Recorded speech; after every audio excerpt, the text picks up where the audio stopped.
Hi, and welcome to episode 251 of the Untethered Podcast. Today we have Melanie Peacock Shell joining us. Melanie is a speech-language pathologist with 40 plus years of experience working in virtually every setting from schools to private practice to early intervention in hospitals. And she specializes in pediatrics, feeding and swallowing, sensory communication, and neurodiversity affirming practices with autism and other diagnoses. She works in a hospital outpatient facility and RDA-based private practice and is a parent coach for the Inside Out Sensory Communication Program. Quick disclaimer, all information, content, and material of this podcast are the opinions of the speakers and is for the informational purpose only and not intended to serve as a substitute for the consultation, diagnosis, and/or medical treatment of a qualified healthcare provider.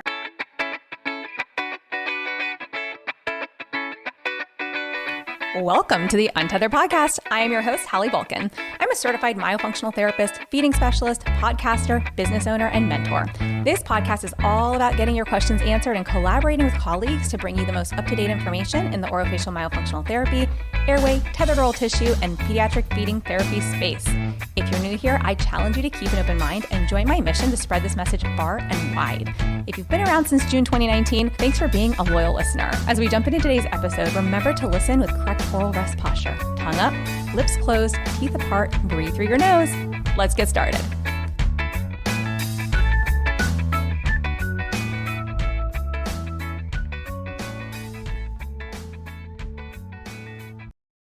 Melanie, welcome to the podcast. Hey, it's so great to be here. I'm excited for you to join me because we talk all the time online, and I feel like I just recorded another episode with a colleague and want to call her a friend, somebody who also was, I think, in your Feed the Peds cohort actually. And I was telling her, I'm like, I just love the community that it's created for so many of us because, I feel like you all are colleagues and friends. And so I'm excited to chat. Exactly. That's great. So let's dive in and tell me a bit about your history. Feed the Peds was not your entry point into being a pediatric feeding therapist. So will you share with us your journey into pediatric feeding? Sure. So I graduated from graduate school from University of Georgia in 1980, long time ago. And at that point, we had all the anatomy courses, physiology, all of that, but no feeding, even though we knew the parts. So after graduation, I had to really piece that together. Started reading online. Back then it was more, books and whatever, because we didn't have online back then. Mm-hmm. So then I would go to courses, try to piece it together, did some things like NDT, intro, and Ron Alexander, all of those things, and just had to do it on my own. In fact, when I was in Albany in private practice, Georgia, I was trying to get modified started there. There were no modified barium swallow studies at all. So I was working on that, and a radiologist came to me and said, let's do it. So we did. No protocols, no nothing. We did it on our own. And the first two were a baby, an infant, and then an adult with a stroke. So that's kind of where I really started and got into it. And then I worked in lots of different places with child development centers. And then I'm back now in Macon, Georgia, and working in a hospital setting, outpatient pediatrics. So I kind of honed it down to peds at that point.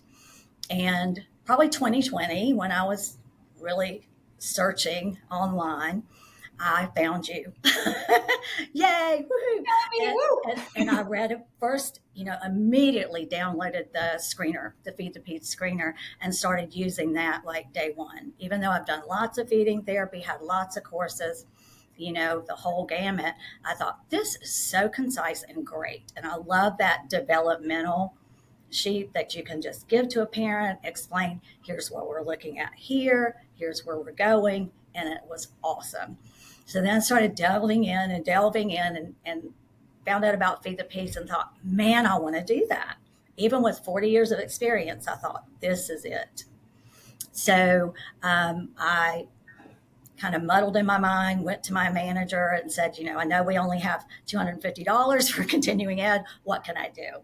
So they pointed me to the Navicent Foundation here at the hospital, and I wrote an application to come to the course. And you look at things like no travel, They're not having to pay for lodging. They're not having to pay you to go to a course and not be at work for however long. I mean, yours is a 12-week course. So, that would be a lot. It'd be like NDT or something like that. So I put all those points in there. I won't miss any work. And then I'll be able to take this and bring it into the workplace. So that's how I kind of got into the Feed the Peds course and loved it. And it's part of my journey. And even though with all this experience, when I got in there, I was like, whoa, this is so cool, because you start at development, normal development. That's so important, I think. Some people don't always think about that first. It's like, oh, what are the disorders? How do I treat those? Well, you got to know what's normal first, right? Or typical. And so you started at the very beginning, or y'all did, and great mentors in the course, Ramya and Caitlin, and you are just fabulous. So can't say enough about that. Thank you. So with that first part, and then it starts with that sensory level, which is key for me, because my area is feeding, swallowing, and really autism, which is kind of different, and sensory differences.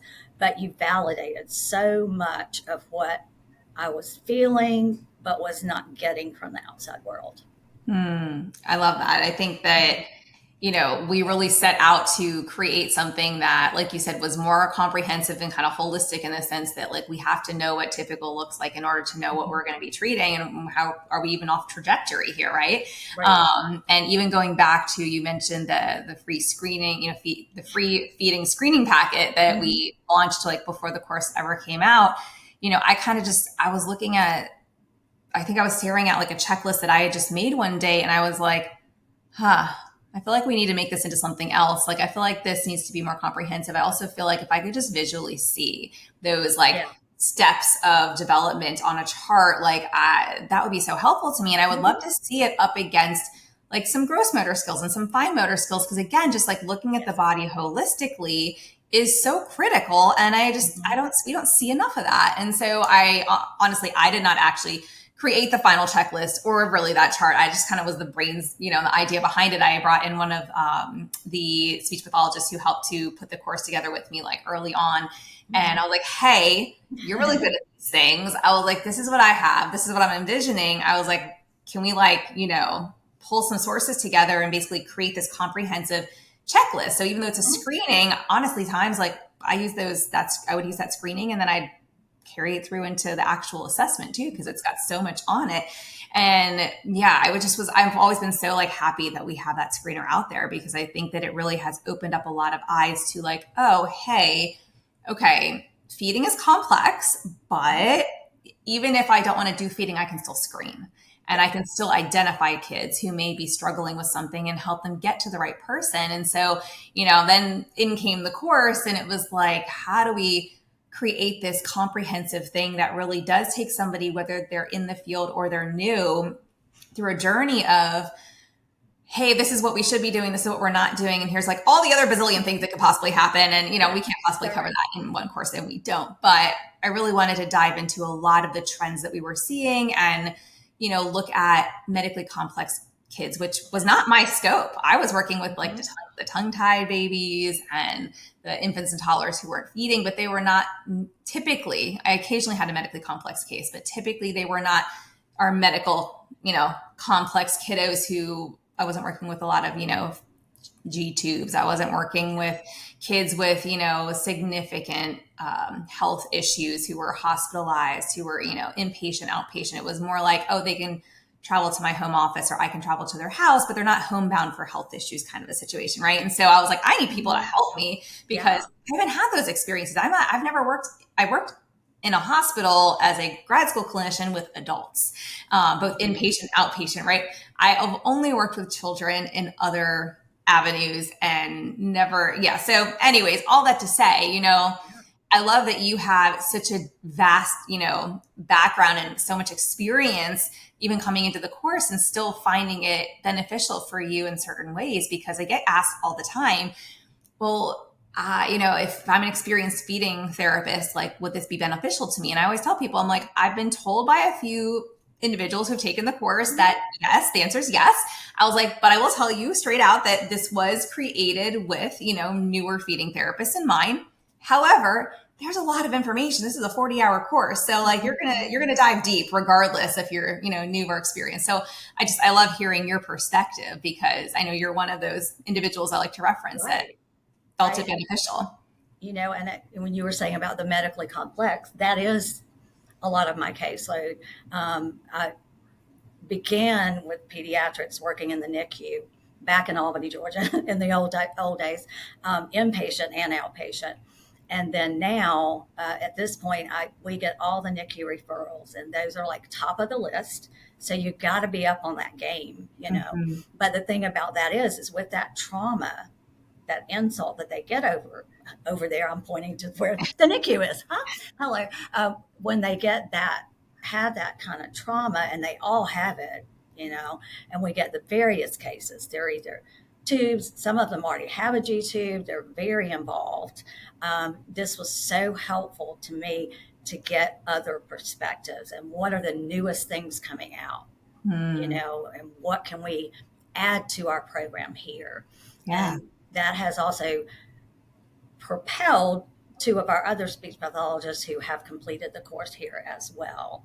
So we have now 3 of us, which is great because we can use that information and bring it forward. And the other thing I thought was just like icing on the cake was after I completed the course, my 12 weeks, I'm like, woohoo, this is great. All of a sudden in my course materials, bonuses popped up. I was like, whoa. And I was like, you have got to be kidding me. And even though, some of the things were in the course, you had the PDF fillers for the intake forms, so important. The evaluation forms, the TOTS forms, all of that information, which was, in fact, a lot of that was new for me, that specific, and it has really taken me and propelled me forward.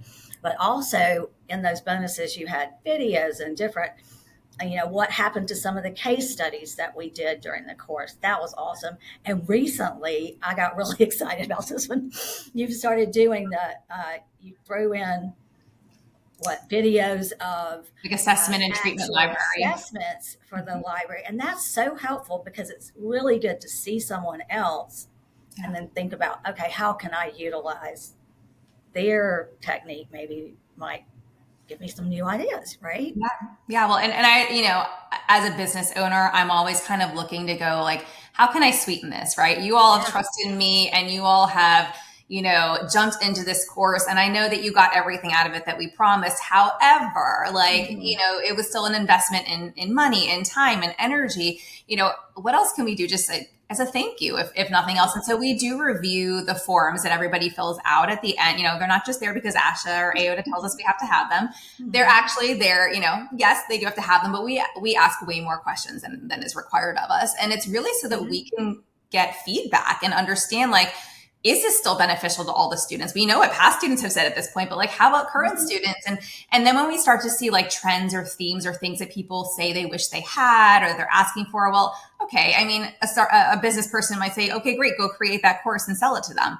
Sure. Okay. Maybe we could do that. But in the heart of hearts, I was like, what people are really asking for and what I think can be tricky with an online course is seeing real therapy. And so we basically went out to our alumni and we said, hey, if anybody has, patients who are, willing to let you record them and willing to let this live on a shared library for professionals, it will not be on social media. It will not leave here. But also we will never sell it. We're not selling it as part of the course. It is basically a free thing that you get as a bonus. And because we did have one family who said, I don't want this sold, but I'd be glad to share it. Like if it's a free resource going to clinicians because you've been so helpful to me having had taken that course, if this person's asking for that, like, here, use everything you want. I was like, oh, whoa, okay.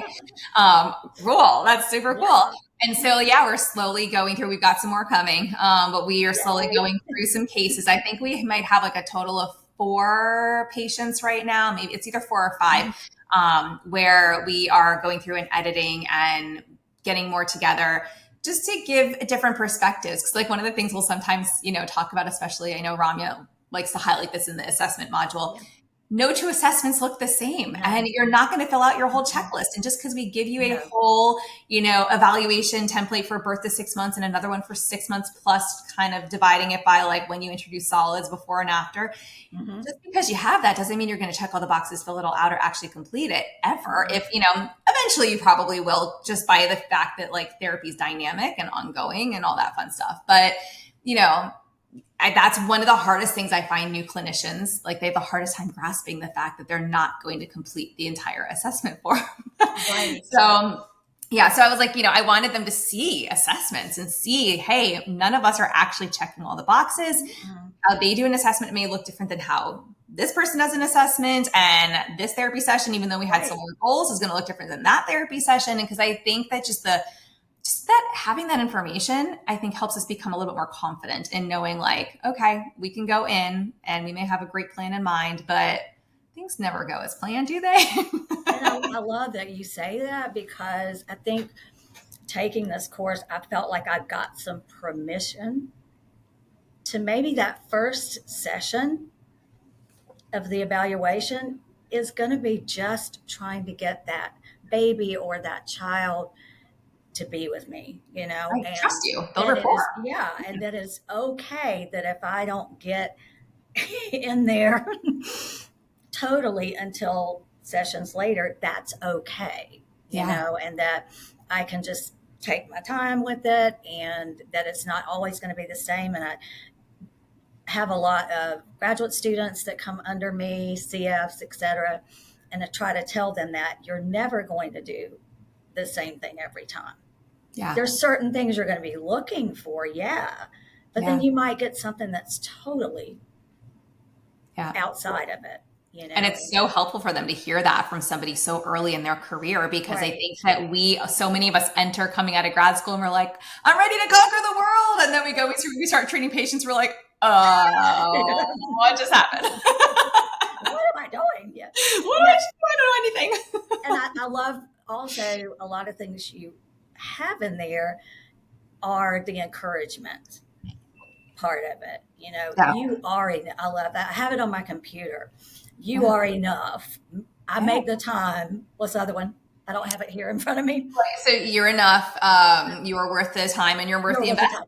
Yeah. Because really it's taking that onus to be like owning the identity of being a feeding therapist. Right. And we're not going to get there unless we believe that we can get there. We're also not going to get there unless we're willing to invest in ourselves. And I think a lot of us, all the time we question ourselves. Like, I'm starting a new business right now, completely unrelated to everything else that I already do.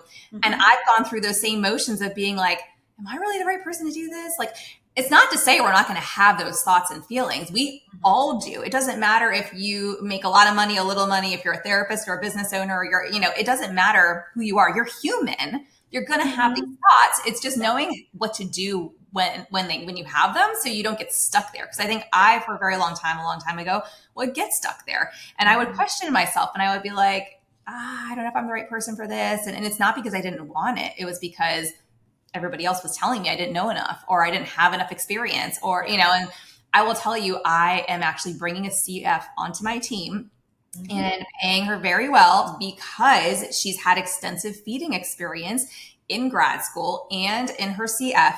And she's going to take over a caseload. She's almost at the end of her CF. And so like, I will become her CF supervisor to kind of help finish it out.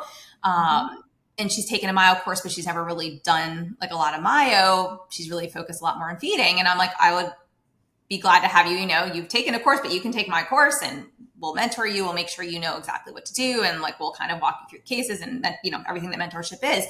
But it's really interesting for me to see this, because I think it just kind of drives home the point that we've got therapists who've been in the field for dozens of years who have never done feeding. And then we've got therapists coming out of grad school, and I really hope there are more and more of these, because this is still kind of rare, that have had exposure to patients in pediatric feeding settings, that have gone through courses as a grad student, whether it's in their program or outside of their program, who have then continued this journey in their CF, and they've actually started to become really specialized in what they're doing. And they've maybe been exposed to this for a year or two.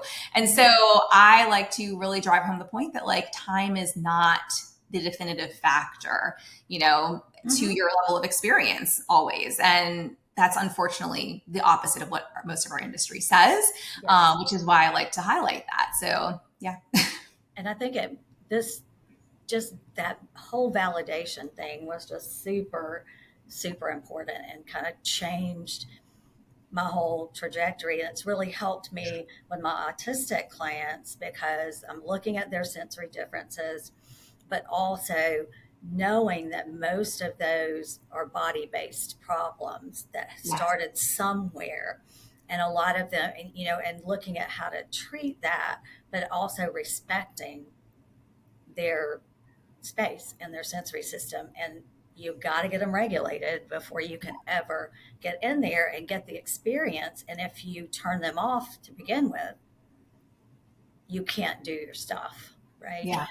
Yeah. Well, things. I love that, I know we were chatting for a few minutes before we hit record, and you kind of said, I have this unique population I work with, and it's, right. And it's, we've got that sensory component that's so key when working with these patients, with the autistic patients.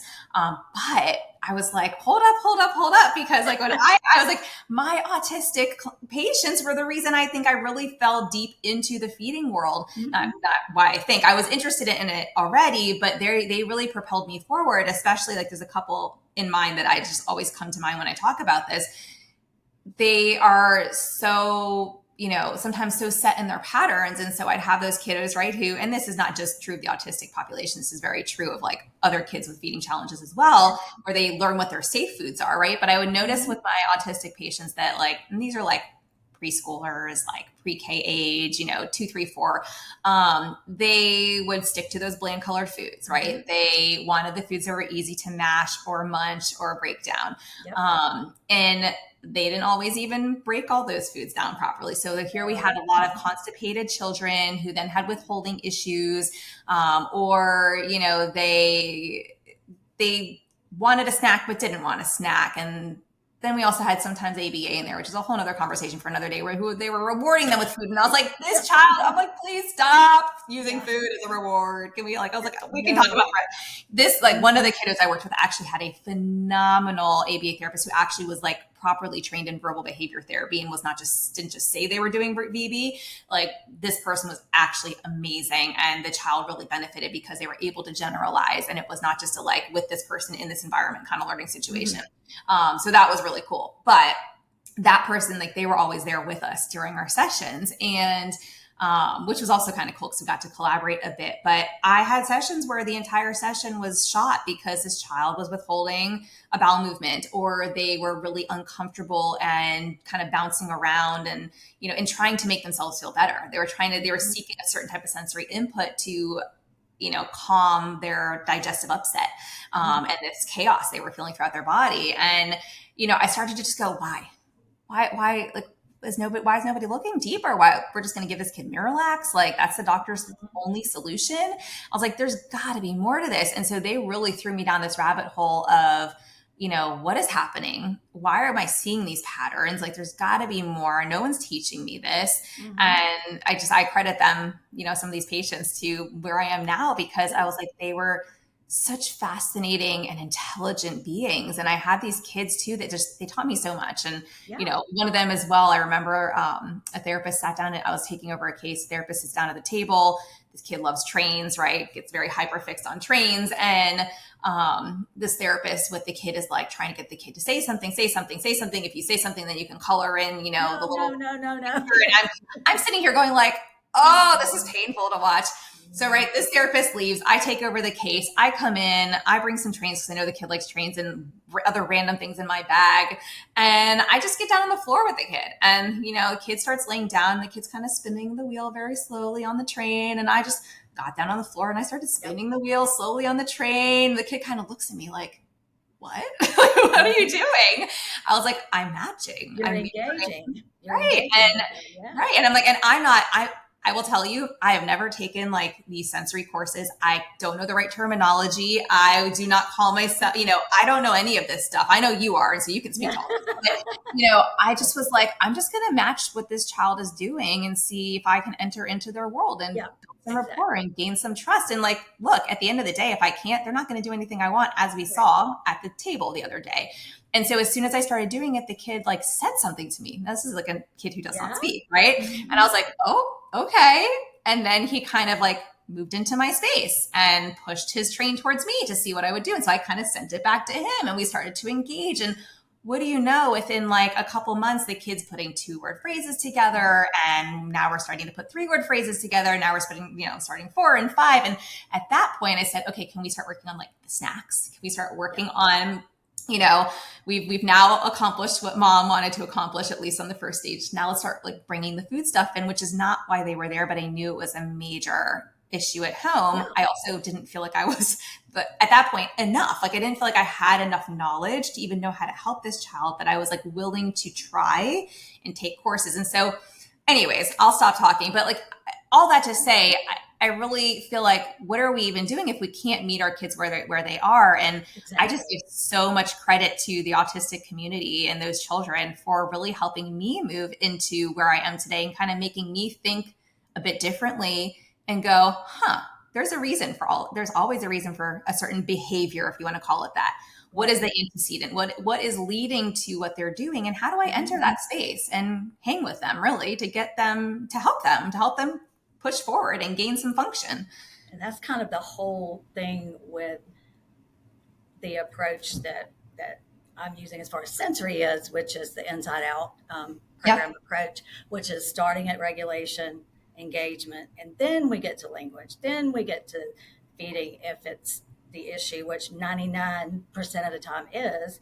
And you have to look at the whole thing. And it's not only, they don't get the practice. So Hallie, they are 2 and we get a diagnosis and finally get to see them. And parents are like, oh, we just give them what they want, and I understand that totally. And they have their safe foods. Well, we need to validate that first, and then we can get through that barrier. And it's all about getting into their space. And autistic adults tell us, this is how I felt. This is why I'm at this point. How can you help me, or help the little ones that we're seeing now to have better progress, So it's all kind of dovetailed into this little niche that I have, I guess. Yeah. And you never know what a NICU baby is going to experience, and then they get to a certain point. The other thing I think I wanted to mention for sure, and I think we talked about this a little bit before we recorded, was how that intake form was just like really special to me. So I do a private practice on Fridays, which I just gave the feeding intake form. We have a speech one, and I was getting a patient coming from a preschool, and they just wanted extra speech therapy is what the referral said. So I'm like, okay, send them a intake form and I'll see them whenever. So I go into get the form, and they sent the feeding form. And I was like, oops, okay. I'll still get information because it's great. Let me just tell everyone it's really a cool intake form. And it does have some speech and language things on there, by the way. So I look at it. Breastfeeding was painful, didn't work, very difficult feeding issues, about to have our tonsils and adenoids out. The kid walks in, long face, open mouth. I'm like, okay. And so we went through very unintelligible, very sensory seeker all over the room, so I thought, let's get that out. And I told mom, I said, I'll need to do an oral mech exam. And she's like, oh yeah, sure. So he opens his mouth. His tongue was in the bottom of it, did not move. I finally got it elevated a little bit with my throat scope in there, so tight, and it just came out quickly. his tongue is tied. And I was like, oops. And she burst into tears. And I thought, oh no. So I went over to the mom. I said, I'm so sorry. Is this upsetting you that I'm telling you about the tongue tie? And she said, no, thank you so much. No one else believed me. This is a 4-year-old. No doctor, no ENT, about to have the tonsils and adenoids out. No anybody, no speech therapist, all said, no, there's nothing. That doesn't cause this. So I'm like, well, I disagree. I respectfully disagree with all those colors. And also his palate was like, high and narrow. So I was like, there is no way here. So because he was about to have his tonsils and adenoids out, I'm like, you're going to my dentist that I know will take care of this for you. Yeah. So she did go quickly. And yes, she's like, this got to be released. So I think the trajectory was we did the tonsils and adenoids, did some work, and then he had it released. But all to say, a mistake was a plus. And so now everybody's getting that. Yay! Everybody. Well, and that's one of the reasons we made them, like in my own private practice, we make them so comprehensive, and it's electronic, and I know it can take a few minutes to complete, but it gives us so much good data from the get-go that it also lends itself to certain conversations when we do initially meet. And like the child's sitting there playing, and, for a child maybe slightly older, a toddler or something, they're sitting there playing, and maybe I'm talking to the parent, so the kid's getting a little bit, more comfortable with the environment before we dive in and start like interacting with them. I've got time to ask some questions, right? So I love to sometimes approach some of these questions where I'm like, I need to know about what you checked here and what you filled out here. And, and then I have parents come into and they're like, well, we're coming for speech, but I saw you ask all these questions about feeding or about like their tonsils and adenoids or their sleep or whatever. And I'm like, oh yeah, because it's all related and interconnected. And they're like, what? And so it's such a beautiful educational opportunity when we can like dive into those conversations. It makes me so happy. Yeah. And just like in this facility here, we have this just fabulous team of OTPT speech. We also have a developmental program where a developmental pediatrician, several nurse practitioners, and a psychologist and LMFT. So we have this pretty comprehensive program, and everybody is just on board with each other and just getting that understanding of the whole team and what they can bring to the table. All of our OTs and PTs and all the other speech therapists, of course, they're on board, for sure.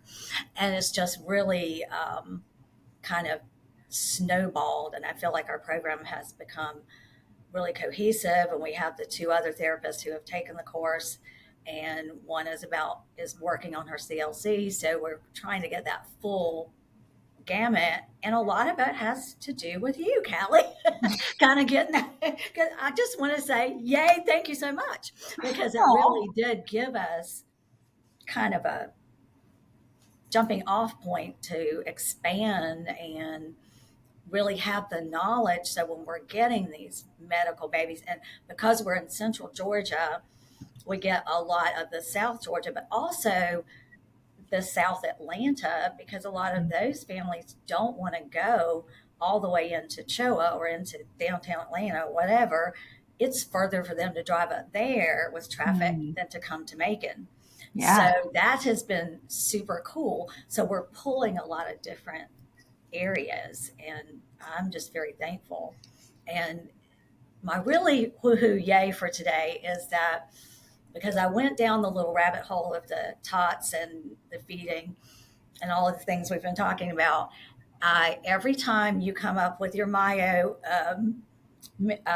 membership and the course and all that, I always like, oh gosh, I really want to do that, but I just don't know. I just don't know.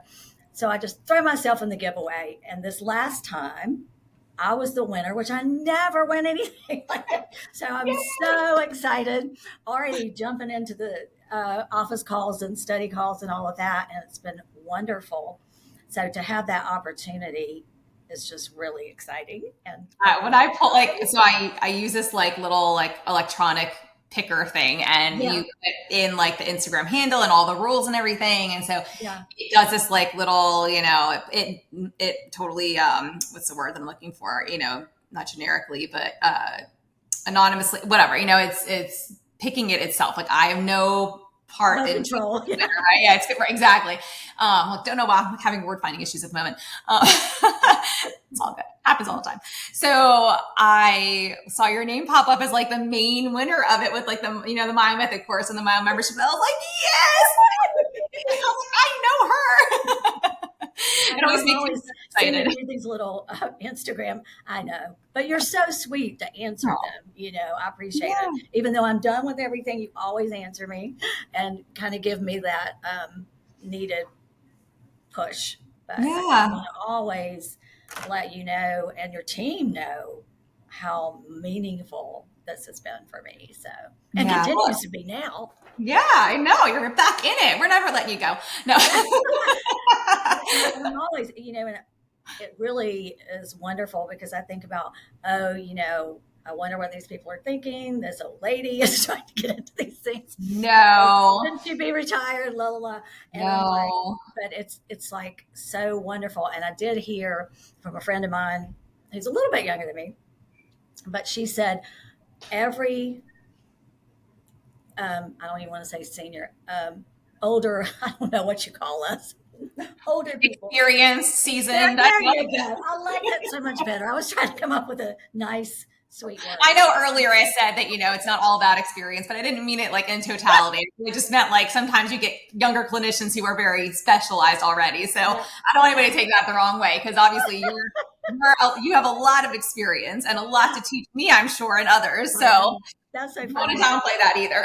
Yeah, but what she said was that we need mentors that are in their 30s, and I'm assuming you're kind of in that. I'm like late 30s, like getting towards, the other side. But that's okay. It's all okay. And I think about you, and then with my Inside Out course, Jesse's like 30 something. Mm-hmm. And so I'm like, you need a mentor that's younger than you, not a mentee, not someone you mentor, but someone to kind of bring you into just excitement, I guess, about learning and life and all of that. And I feel like you've done that in a lot of different ways and all the things that you put out there. Yeah. Well, and I think it's such a beautiful community that has been developed out of creating Feed the Peds because there are now various levels of experience and, years in the field and, even niche areas that we work in because some people are more NICU based, some people are more home based, less medically complex. Some people are in a clinic, some people are, inpatient, outpatient. Mm-hmm. And then we've got people who work with adults and we've got people who work with speech and language and Myo and I think that it's really cool to see the interaction between so many of us because a lot of it really lends beautifully to the conversations that happen. Like that was my whole goal for the Feed the Peds alumni group too, is, hey, okay, you've taken the course. I want you all to have a free, group where you can basically go and interact with each other and ask your questions because I might have a response, Ramya or Caitlin may have a response, you may have a response, but what about all the other people who have gone through the course and, they have maybe different backgrounds, different perspectives, other trainings, other clients and experiences that I think really lends to a very holistic conversation around a case sometimes. And that I love that the most. And my eyes were really open to that when I got into the Myo world and we had a local study club that myself and my dental colleague created. And we did refer to like a group of individuals. And so I remember one time like sitting around my kitchen table, it was me, I had another SLP myotherapist, I had the dentist, I had a oral surgeon, I had two I had one who was a physical therapist and an osteopathic doctor, his wife who was an osteopath. Then we had a vision therapist. We had a registered dental hygienist who's a myotherapist. And we also, I think I'm maybe like a PRI trained PT, right? And so you have all these people sitting around one table, all looking at the same case. And we're literally passing around a laptop, looking at images, talking about what we see after having heard about the case, like what we see holistically on this patient's body. And just to see and hear and like experience it through everybody's different lens and background. Even, I know this example is more like, we're talking like cross discipline here instead of like internally. It just kind of opened my eyes to the fact that like we have that even within our own field.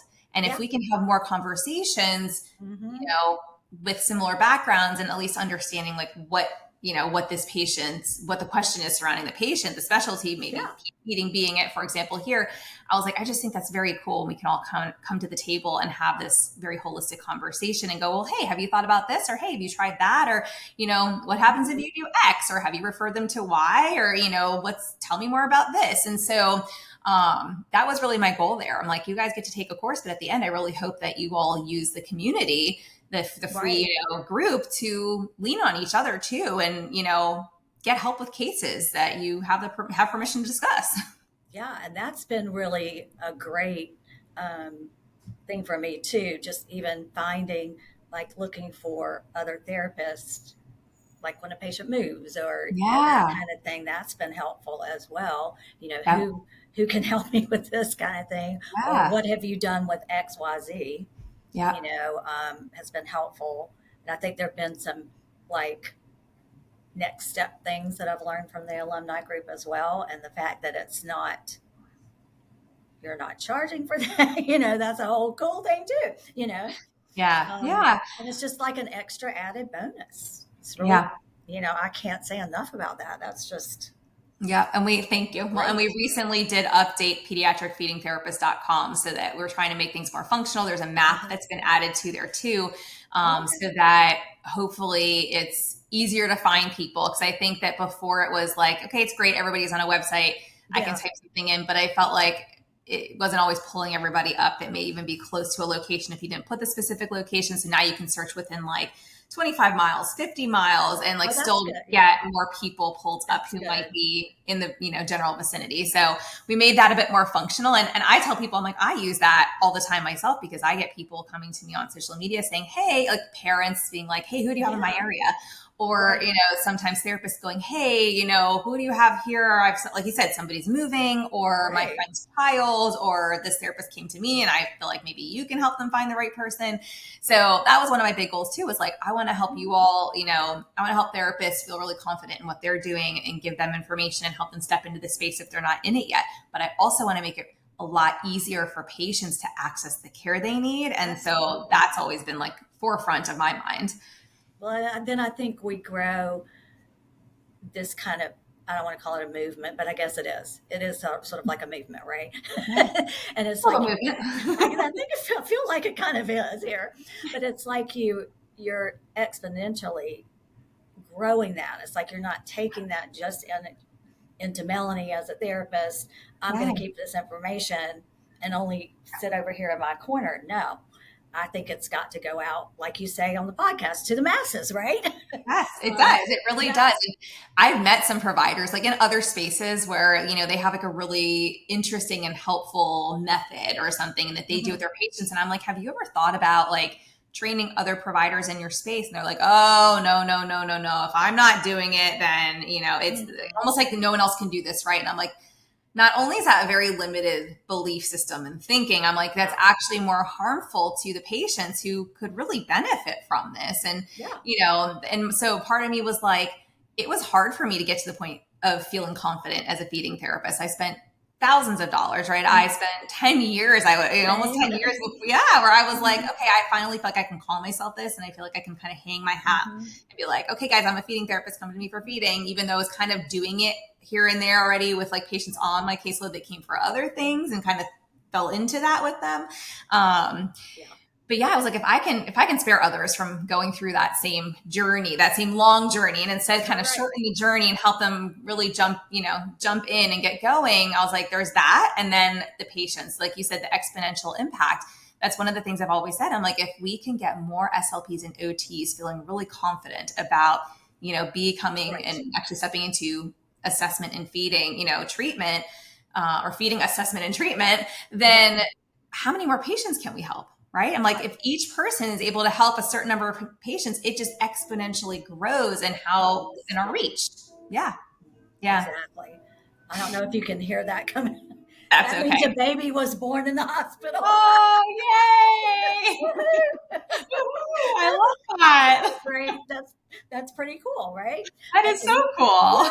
And when you say that about occupational therapy, also when we have our OTs are also, I'm like, hey, think about this course. It might be really, if you're interested, but we have a lot of OT like hopefuls and even CODAs come through here and do rotations, and they'll throw them with speech now and then to see, and all of them want to see feeding. And I always say, you could too can take this course. This is something that you might want to think about if you're really interested in it. This is going to give you a great place to start. Yeah, I love that. And thank you. And I appreciate you for, sharing it with others, because it's, word of mouth is great, especially when there's someone who went through it who can say, so thank you for that. Yeah, so I know we've talked about a lot. One of the things that we did talk about beforehand was your experience with writing. Is it writing to get a grant, like to get the course covered? Yes. Or will you talk about that? Yeah, absolutely. So when I kept, like I said, COVID, the whole 2020, I found you. Actually, I think it was from Carrie Ebert, who's a speech pathologist online. She did a book club. So this is kind of an interesting little fact. And one of the books was Sleep Disordered Kids, I think was the title of it. And so we read the book and we were discussing it and all of that, and your name popped up. And that's how I kind of, okay, I'm going to go over here, and found you. And then got going and like, I really want to take this course. And I kept telling my husband, and he goes, Mel, you cannot do that right now. We're about, your daughter's getting married. Blah, blah. So I'm like, okay, let me see what I can do. Because we got like $250 or something like that for continuing ed so far. So I went to my manager, kind of talked about it, and she says, well, there is the Navicent Foundation. Let's put you in for that. So what I did, and that was a foundation within the hospital, and I think a lot of organizations are going to have something like that. Okay. Ours is just really fab that we do. And so I wrote an application. They said you have to write an application. But for this course, the cool things to do is I started out with, I do not have to have travel money because I'm not going anywhere. So that would normally be separate from like the $250 that goes to the actual course fee. Oh, yeah.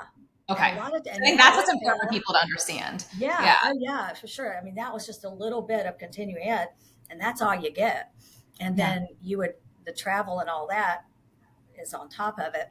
And they don't always pay all of that. So sometimes they do, sometimes they don't. So that was another thing. I said, this is a course, you're not going to have to pay that. Not going to pay for travel. You're not going to have to pay for lodging. It's a 12-week course, so I'm really going to be into it, but I will not miss any patients because of it, which if you go and take another course, an NDT or whatever it is, you're going to miss your patients for a long time. Even when we did here we had a long NDT program, it was still, you're missing patients. Which costs your employer money. Costs money, right?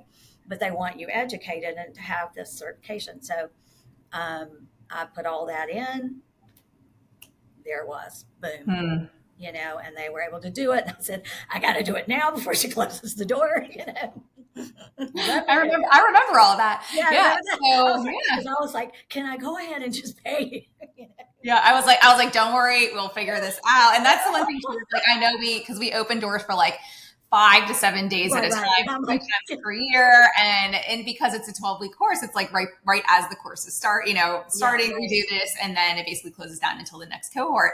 And so we do get emails from people all the time where they're like, I'm trying to like work with my work and see if I get this covered or see like what what's possible. And so we always say email us at support@feedthepeds.com because because we want to help you, we want to work with you, and like we will sometimes I know people are like, hey, can you send us like an invoice for us to submit with like our application, or can you send us can you send us more information? And we do have like a PDF we can send. So we try to help provide information to make it a little bit easier for you to, advocate. I did use your information and, kind of succinctly what the course was about, what it would give me, being on the national registry, that you have that registry and all of that. So that was really cool. And I think that helped as well. Yeah. And you just have to kind of think outside the box sometimes of how you can word things. And I got so excited when I could put the little Feed the Peds, what do you call it, logo, I guess, at the bottom of my email. Yeah. And I'm like, woohoo, how do we fit this in here? And actually, you kind of gave me the courage to go ahead and put speech pathologist / feeding therapist in my little email thing, because we were all doing it, and they were redoing because the organization name changed and some things like that. So I'm like, we're putting this, y'all. Yeah, I love it. Yay. Well, and and to the point, right? Like, you're not going to put that if we don't actually have the skills, or we're not getting the skills, right? And so, for you though, with the level of experience that you have, even before the course, like, I would have encouraged you to do the same thing. Because I always say to people, how is anybody supposed to find you or know who you are if you don't like hang that hat on the wall and say like, this is what I do, right? They're kind of just going to go, you're a speech. I can't tell you how many times I get from people, but you're a speech therapist. Why are you saying feed me for feeding? What do you mean feeding? Like, what is this Mayo stuff? And I'm like, welcome to the SLP world. We're everything. We need an extra label. I'm like, we do way too much. Not common, but yes, here we are. So amazing. Is there anything else that we haven't discussed that you want to share with everybody? I mean, obviously tell us where we can find you online. Yeah. I mean, I'm just personal me. I don't have any like professional anything. It's just M Peacock Shell. Okay. And would they just DM you like on Instagram if they wanted to work with you? Because you do some consulting, right? And you have like your own little practice. So tell us about that. Like, what do you do in your practice? Okay. Well, I'm here at the hospital for 40 hours a week, 4 days a week. And I put that, I think, in the thing I sent you. And anyone in the area is welcome to come through. And here you would have to do like, go through a process of referrals, of course. And I do a private practice on Friday mornings. And I put that also in your little thing, which is an autism practice, and an RDI consultant owns it, which is relationship development intervention. So that's a little bit different kind of thing. But we do see feeding as well. And then I'm doing parent coaching through the Inside Out program. And that is for sensory based differences. Amazing. Well, that's perfect. And they'll hear it all in the bio and the intro and everything. They already heard that. So, they'll have all the details on you. Now they know where to find you if they want to possibly work with you or, come your way. So, or even just, help with, funding stuff, or just have questions, or where would I go for this, that, how did you come to be what you are? I'm happy to share anything with anyone. Amazing. So at M Peacock Shell on Instagram. Same as M Peacock Shell on Facebook, whatever. Facebook too. Perfect. And we'll put that under the episode too, so it's very easy for them to click through and find you. But Melanie, thank you so much for joining me. Hallie. Awesome. You too. Thanks so much. Thanks for listening to this podcast. If you found value in this episode and want to hear more of these MyoTots airway and feeding related episodes, be sure to leave a review on Apple Podcasts and share this episode on your social media platforms. You can access free resources and all I offer at halliebalkin.com, or pop over to @HallieBalkin on Instagram to get all the latest updates.